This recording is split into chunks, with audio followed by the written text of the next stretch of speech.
สวัสดีครับฝากช่องบอยชาแนลด้วยครับวันนี้สั่งท่อมาใหม่ครับ L5018นะครับสอสันติท่อซิ่งอะไรซิ่งครับอ่ะกล้องจุดกล้องจูตะโทนเรื่องมาจูเงินดิเบิ่มสิได้เอาหน้าตาจะเป็นไงครับ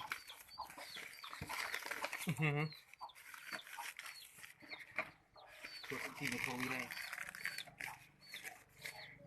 หมดยับ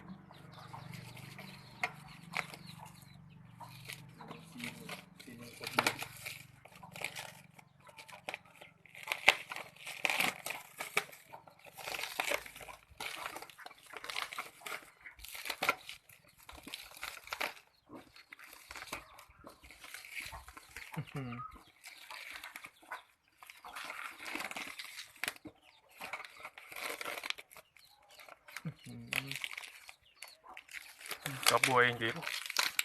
จังเลย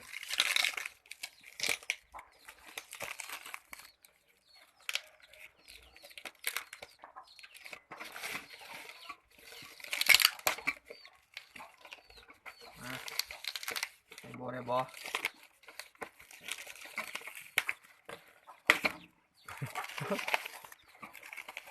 กันไกลกับมีอัน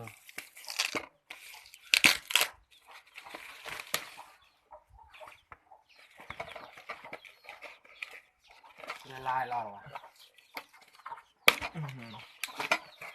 ดูชมหน้าแค่สิ่ง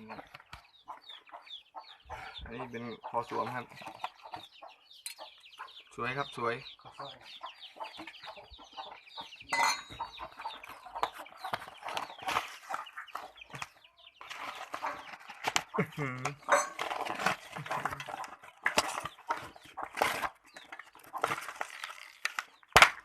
ต้มไก่ก็มี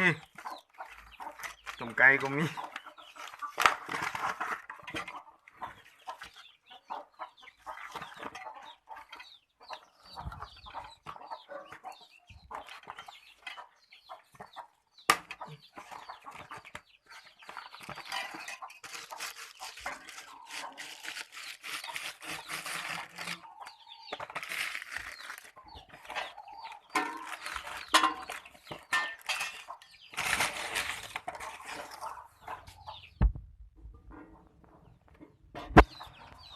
อะไรนะครับห้องข้อต่อครับฝากช่องด้วยครับบอยชาแนลครับ